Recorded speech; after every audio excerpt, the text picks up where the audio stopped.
안녕하세요. 오늘도 사연 살롱을 찾아주셔서 감사합니다.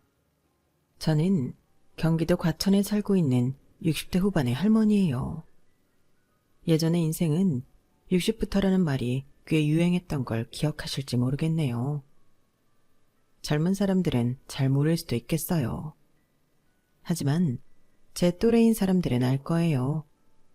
그 말을 들었을 때는 젊은 시절이라서 코웃음을 쳤던 것 같아요. 어떻게 인생이 60부터냐고요.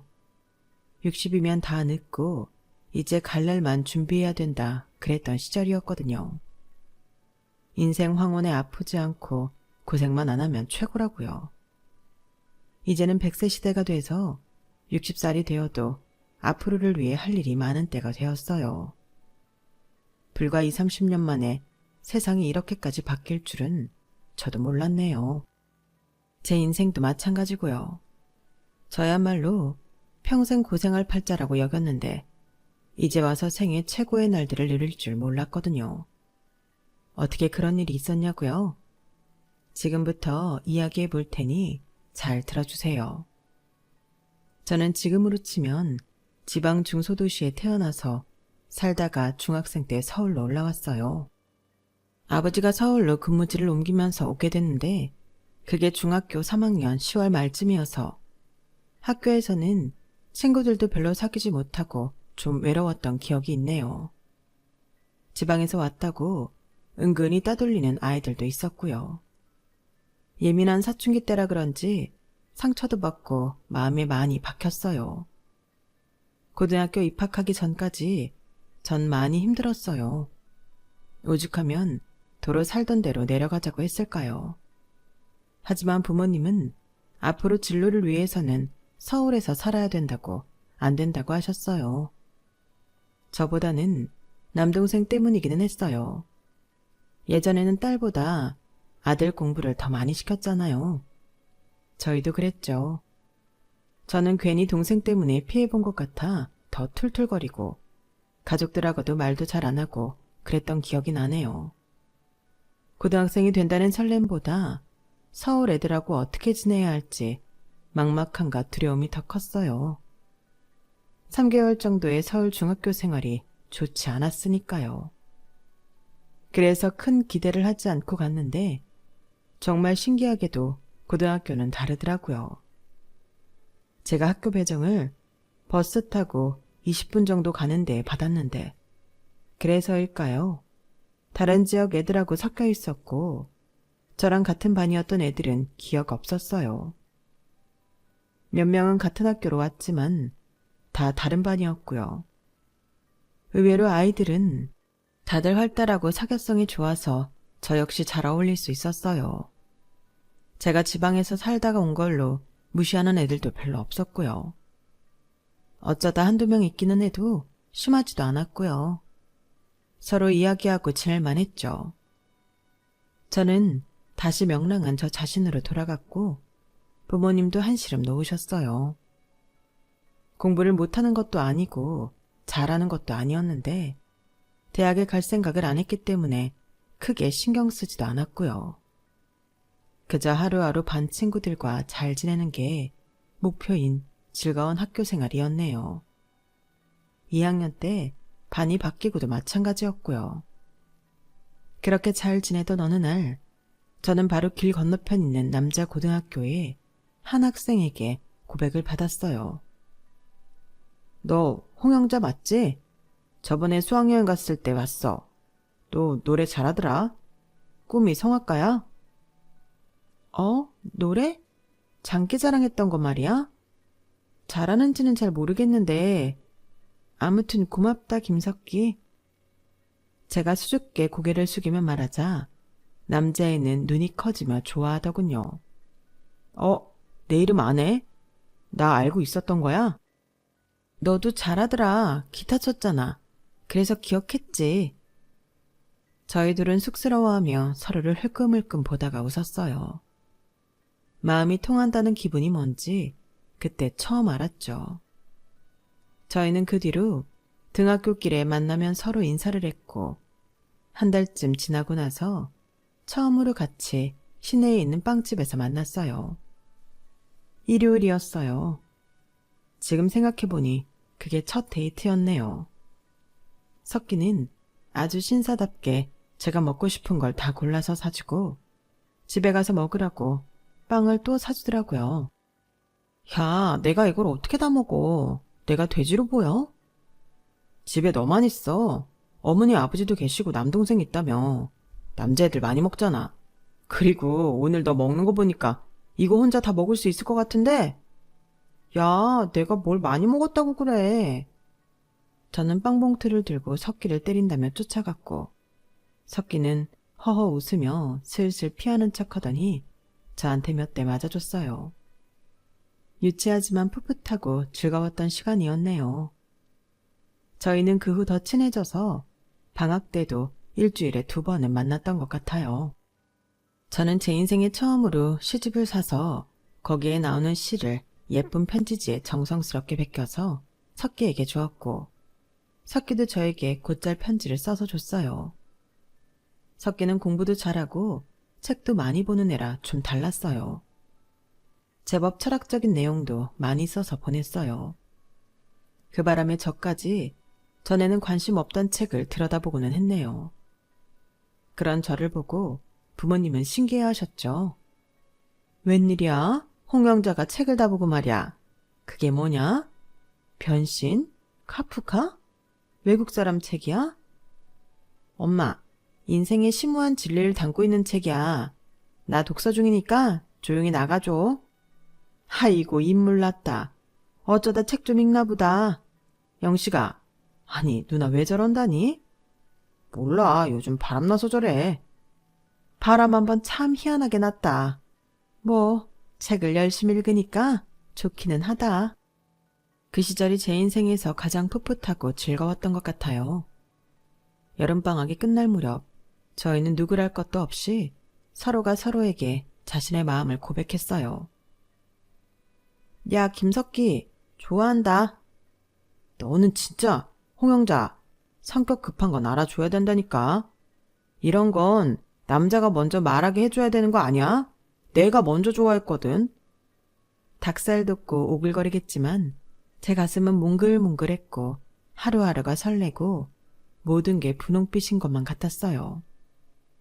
하지만 모든 건 변하잖아요. 세상에 변하지 않는 게 어디 있나요? 살아보니 그래요. 어릴 때는 그걸 몰랐지만요. 석기는 고3이 되고 얼마 안 돼서 온 가족이 미국으로 이민을 가게 됐어요. 석기 자신도 그걸 알게 된 건 겨울방학 때였기 때문에 상당히 충격으로 받아들였어요. 석기 집에서는 석기 동생도 석기도 공부도 잘하고 영어도 잘하니 미국에 있는 대학에 보내기 위해 큰 결심을 했다더라고요. 저도 슬펐고 석기도 슬펐어요.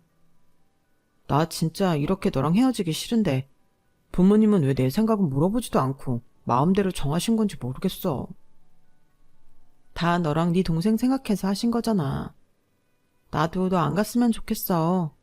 근데 우리가 할 수 있는 게 없네. 저희는 서로를 붙잡고 울기도 많이 울었어요. 시간이 멈춰버렸으면 좋겠다는 말도 많이 했고요. 하지만 석기의 미국 이민은 이미 예전부터 정해진 일이었고 석기는 부모님과 떠날 수밖에 없었죠. 저희는 서로 책과 편지를 교환하고 계속 연락을 하자고 약속했어요. 하지만 그 약속은 지켜지지 않았어요. 요즘처럼 인터넷에 핸드폰에 카톡이 있어서 해외 어디에 있든지 바로 연락이 되면 모르겠지만 그때는 아니었으니까요. 오로지 국제우편에 의지해야 했어요. 석기가 저한테 편지를 보내겠다고 한 시간이 한참 지나고도 우편물은 오지 않았어요. 저의 그리움은 점차 실망으로 변했고 어느 순간 석기는 나를 잊고 거기서 잘 사나보다 하고 저도 정리를 했네요. 석기가 주고 간 헤르만 헤세의 소설책은 책장 가장 구석자리에 처박혔고 저는 더 이상 책을 읽지 않게 되었어요. 그렇게 고3 여름까지 지내고 났는데 집에서 갑자기 저한테 여대 입시 시험을 봐보라고 하더군요.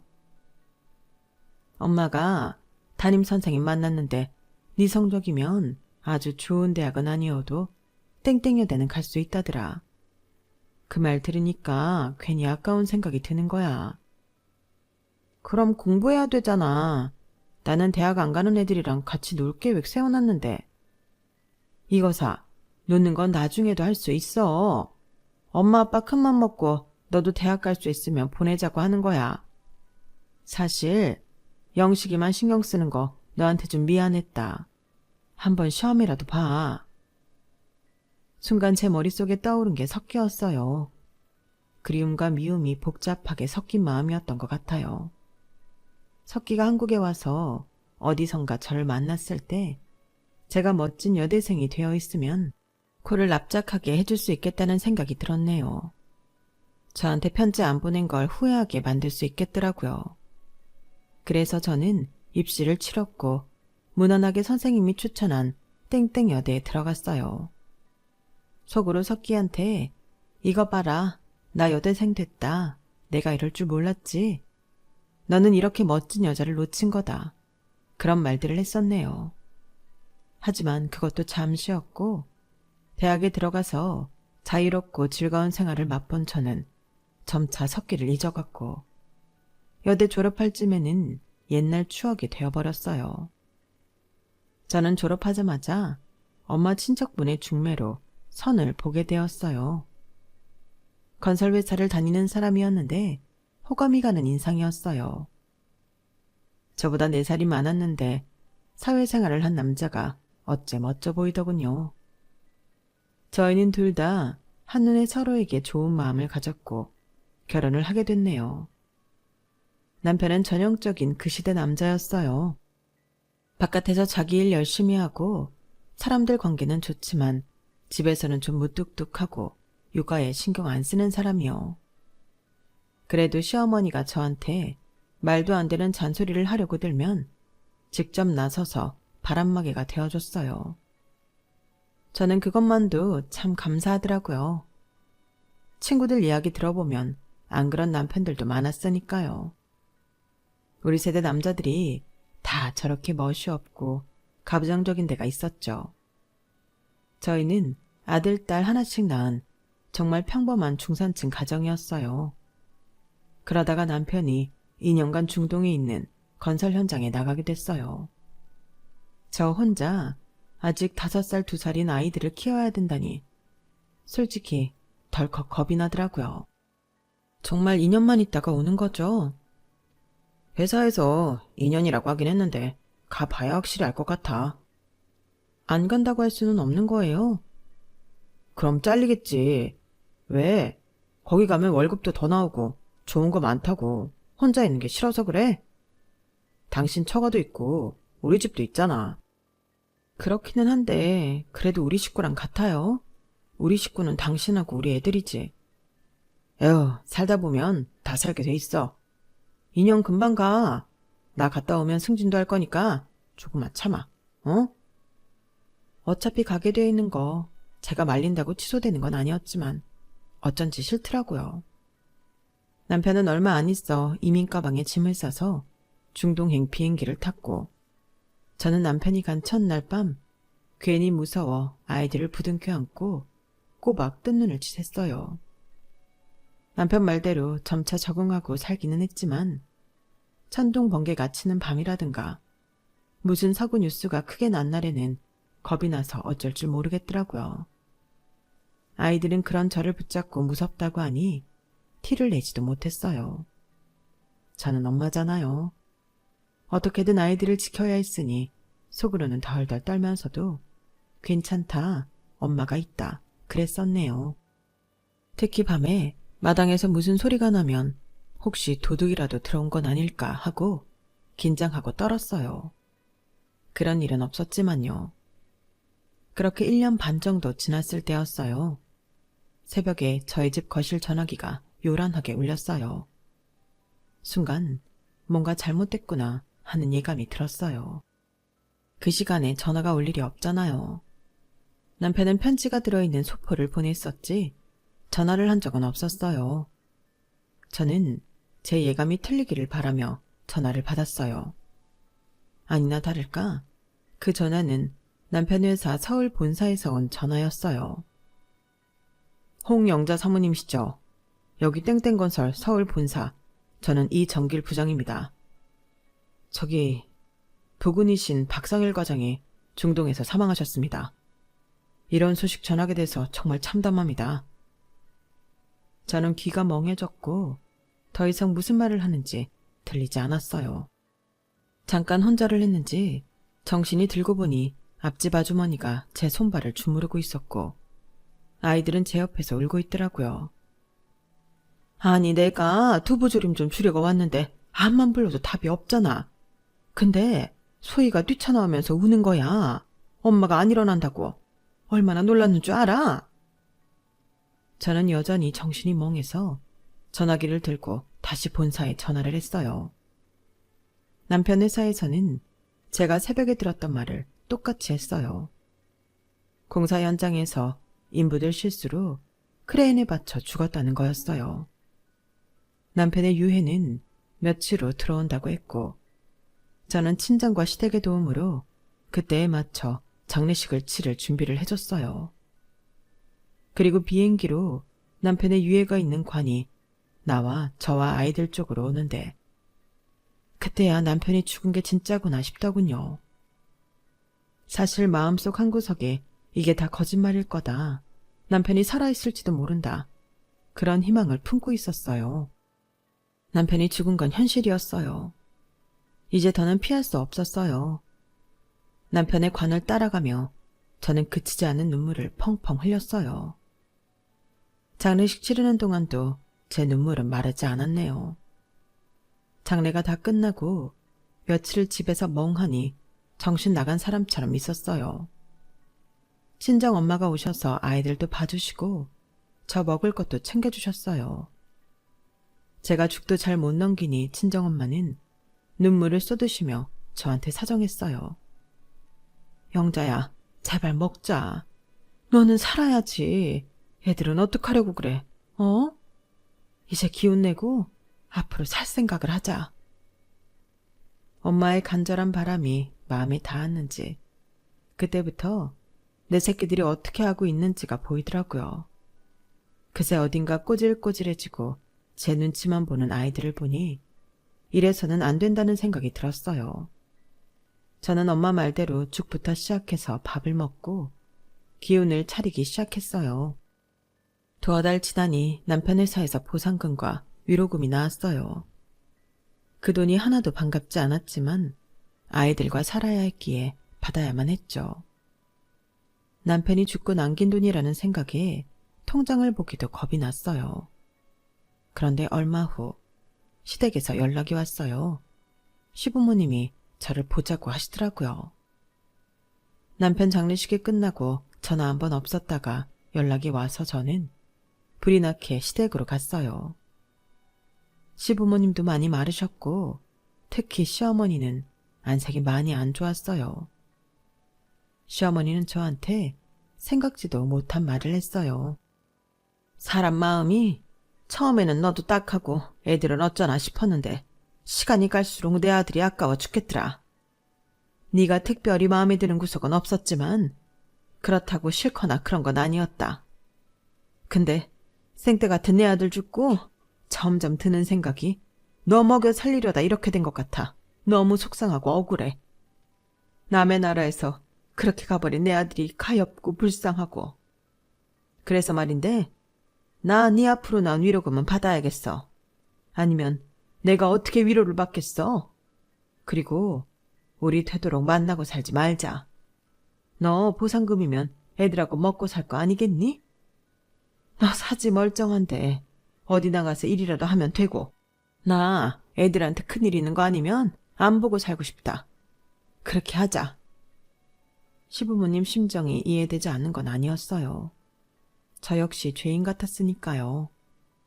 저는 두말 없이 시부모님께 위로금을 드렸고 그때부터 시댁과는 거의 절연 상태로 살게 됐어요. 지금까지 시부모님은 돌아가시기 전 아이들이 대학에 들어갔을 때 축하한다고 금일봉과 반지를 선물해 주신 거 외에는 정말 거의 저를 보자고 안 하셨네요. 남편 제사도 거기서 따로 했고요. 저는 저대로 했고요. 그때부터 저는 생활전선에 뛰어들었어요. 돌아보면 인생 하루하루가 전쟁 같았어요.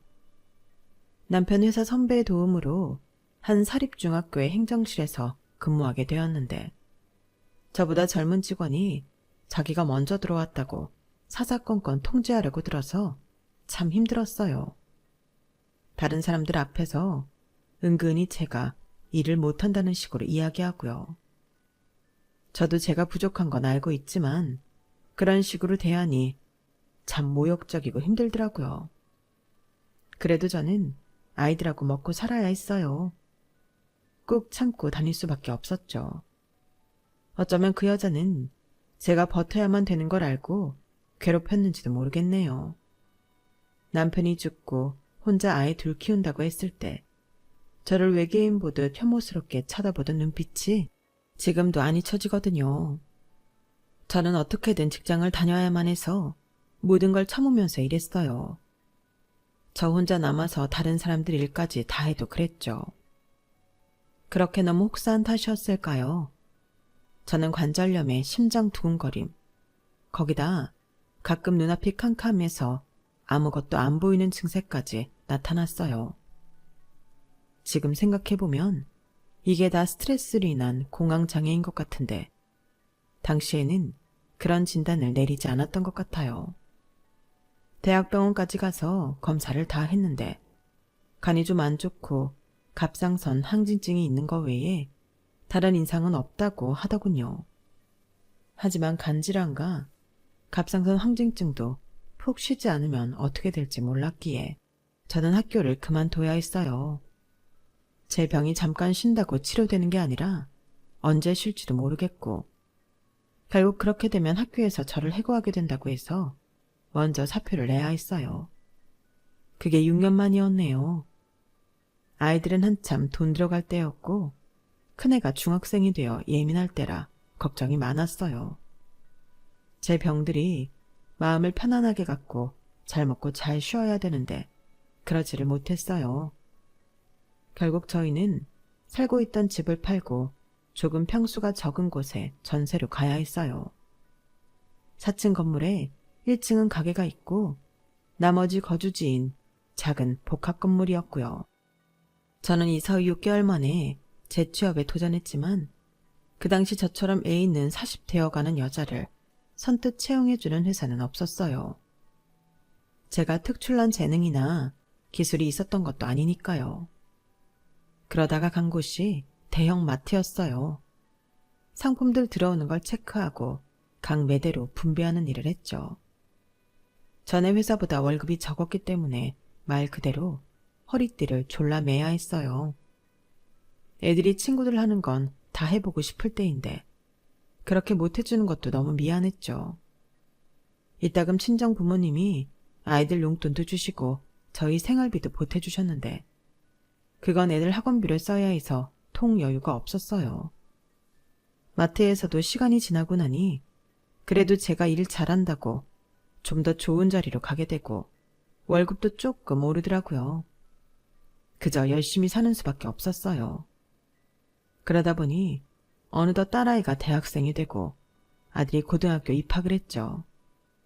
친정아버지가 돌아가신 해이기도 했어요. 얼마 후 친정엄마도 돌아가셨고요.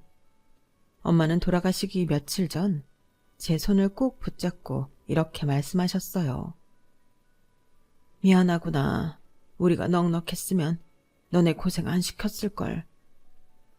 아니요, 엄마. 그런 말 하지도 마. 엄마 아버지 없었음 나 버티지도 못했어. 영자야, 살다 보면 좋은 날 온다.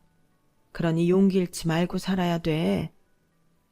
엄마, 이 나이에 내가 뭘 바라겠어. 우리 애들이나 잘 됐으면 좋겠어. 아니야, 사람 일 모르는 거야. 엄마는 저 말씀을 유언처럼 남기셨네요. 막상 돌아가실 때는 아무 말씀도 못 하셨거든요.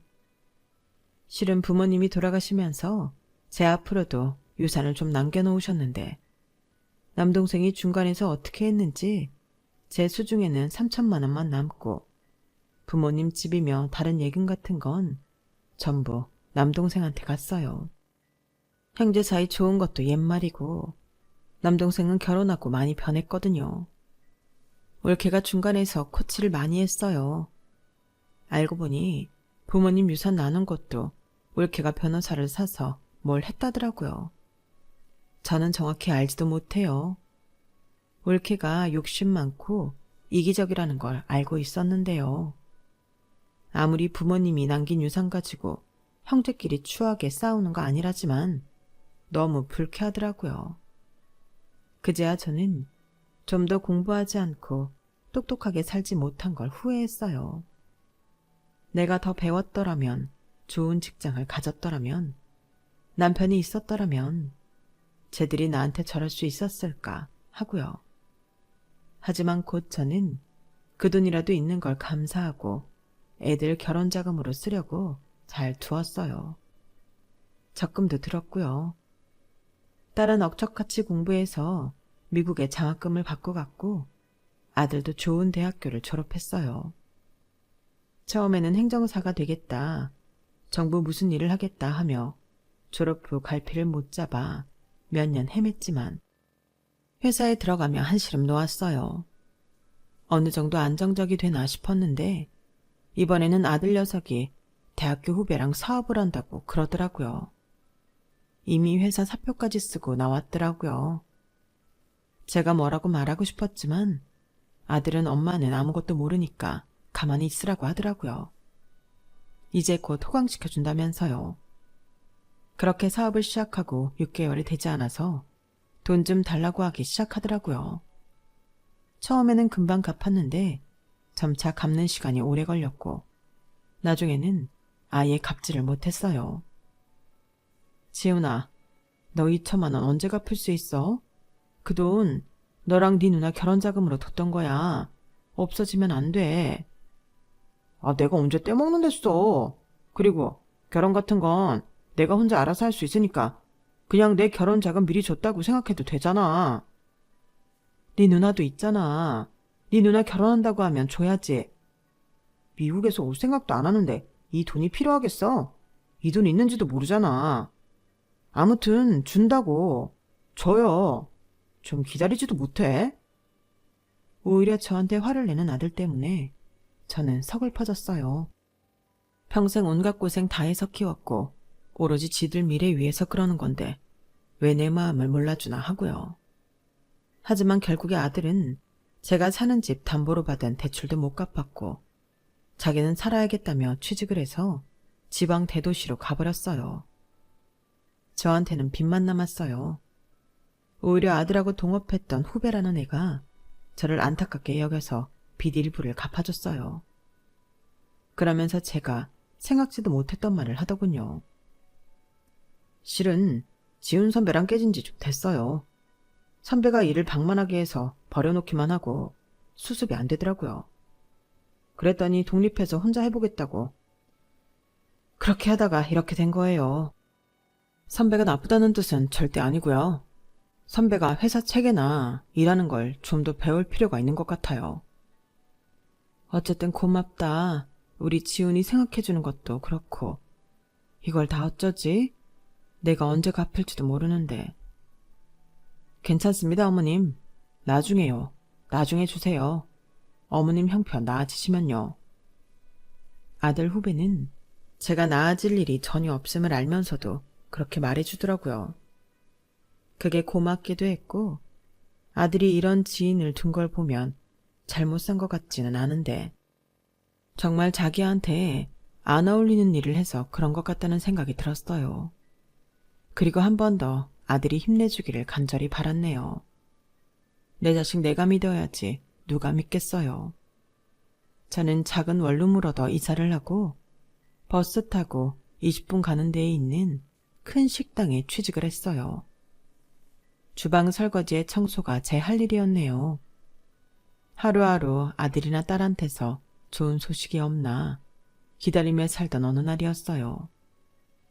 제 핸드폰으로 전화가 왔는데 낯선 번호가 뜨더군요. 하도 사기도 많고 이상한 광고도 많아 안 받았는데 같은 번호로 몇 차례 더 오는 거였어요. 저는 일단 무시하기로 했고 책등으로 출근을 했죠.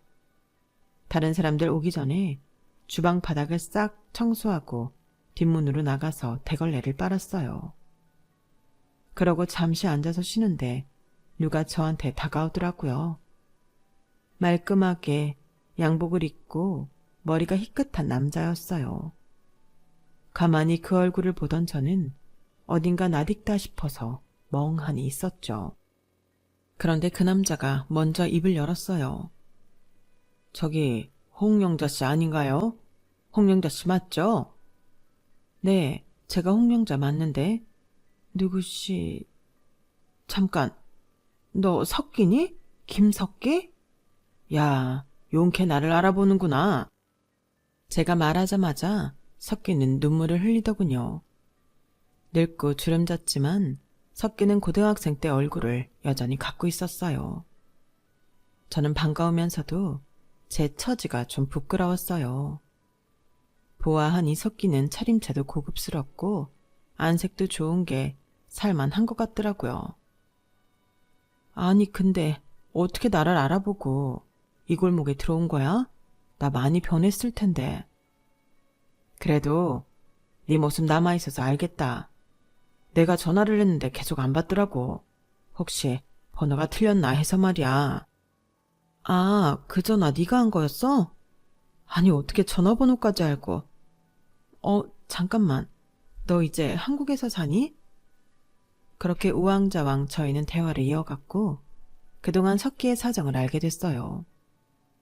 미국으로 건너간 석기네는 바로 짐을 잃어버려서 한동안 고생하고 계약해뒀던 집도 찾아갈 수 없었대요. 나오기로 한 사촌이 날짜를 착각해서 그날 나오지 않았다나요. 짐 찾는 데에 2달은 걸려서 그간 아무것도 못했고 사촌이 하는 슈퍼마켓에서 일을 도우며 거기서 쪽잠을 잤다네요. 그러다가 짐을 찾고 집 계약서도 찾아서 겨우 자리를 잡았지만 석기도 동생도 미국 공부를 따라가느라 너무 힘들었대요. 석기는 고등학교를 다시 다녔다는군요. 그 난리통에 니네 집 주소 잊어버리고 우리는 거기서 또다시 동부를 이사를 하고 하여간 아주 일들이 많았어. 나랑 동생이 대학 졸업해서 자리 잡을 때까지 다들 정신이 없었던 것 같아. 석기는 법대를 졸업하고 로스쿨을 나와 변호사로 일을 했고 동생은 의사가 되었으니 그 시간이 얼마나 길었겠어요. 그동안 온 가족이 같이 고생을 했다더라고요. 나중에 니네 집 쪽으로 연락을 해봤는데 니네는 이사가고 없더라. 그랬지. 나 결혼하고 부모님도 이사가고 동생도 딴 데 갔으니까. 나도 거기 생활에 적응하고 어떻게든 살아남으려고 하다 보니 연락도 못하고 살았네.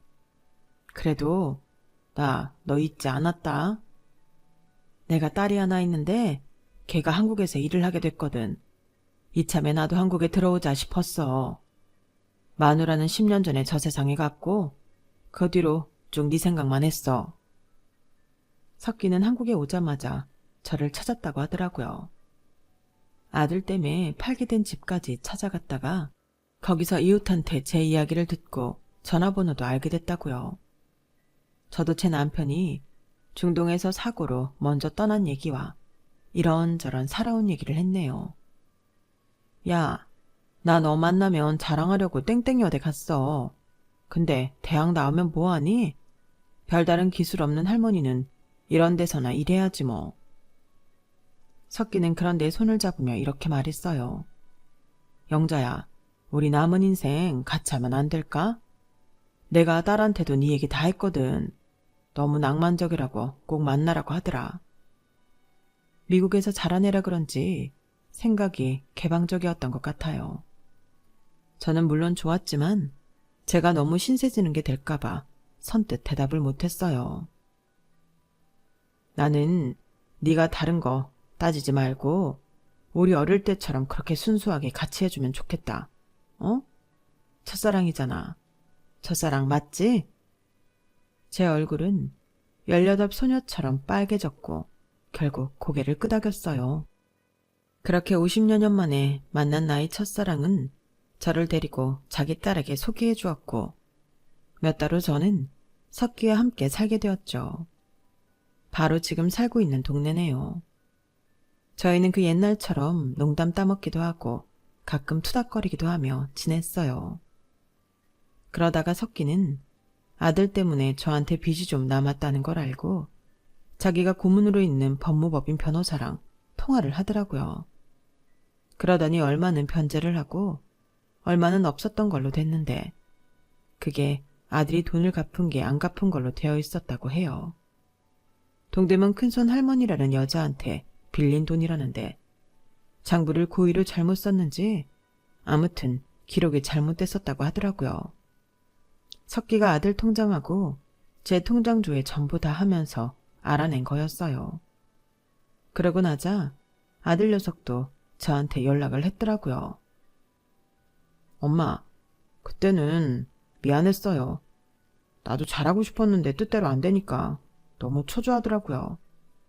나도 다른 애들처럼 잘 돼서 엄마 호강시켜주고 싶었는데 엄마한테 화만 내고 고생만 시키고 불효짓만 잔뜩 했네. 살다 보면 그럴 수 있어. 그걸 다른 사람한테 안 하고 엄마한테 해서 오히려 다행이야. 저는 석기를 만난 이야기를 아들한테 했고 아들은 그걸 담담하게 받아들이더라고요. 딸도 그랬고요. 딸도 정말 오랜만에 연락이 돼서 저희는 딸이 한국에 오고 나서 다 같이 만나기로 했어요. 그렇게 석기랑 석기딸, 그리고 저랑 제 아들딸이 한 번에 만났어요. 같이 식사를 하려니 어색하기도 했지만 다행히 석기와 석기딸이 분위기를 잘 잡아주어서 좋은 시간이 됐네요. 나중에 딸이 그러더라고요. 우리 집이 가난한 게 할머니 말대로 엄마 탓 같아서 한동안 엄마 미워했어. 그 말도 안 되는 할머니의 심통을 그대로 믿고 미국에 갔는데 엄마 생각도 많이 났지만 내가 못되게 군 게 있으니까 연락을 자주 못하겠더라고. 엄마, 지금 저분 만난 거 엄마 그동안 살아온 거 보상 같아. 행복해, 엄마. 이제 나도 자주 연락할게. 그렇게 저는 아들, 딸과도 다 관계회복을 했고 정말이지 꿈에서나 이런 날이 오려나 했던 시간들을 보내고 있어요. 이 모든 게 석기가 저를 찾았기 때문이었죠. 지금은 석기 딸하고도 잘 지내고 있고 아들, 딸하고도 자주 연락하며 살고 있네요. 석기랑은 국내 여행 여기저기 꽤 갔어요. 이제 해외여행도 가자고 하네요. 그래서 제 생애 처음으로 해외에 나가게 생겼어요. 전에 엄마가 돌아가시기 전 말씀하신 저한테 좋은 날이 올 거라는 말이 이렇게 이루어졌나 봐요. 엄마한테 좋은 말 해주고 떠나서 고마웠다고 나중에 만나면 꼭 이야기해야겠어요. 제 이야기는 여기까지예요. 긴 이야기 들어주셔서 다들 감사하고요. 건강하고 행복하세요. 여러분, 사연 댓글에 응원과 현명한 조언 부탁드려요. 좋아요와 구독은 저에게 큰 힘이 됩니다. 오늘도 좋은 일 가득하세요.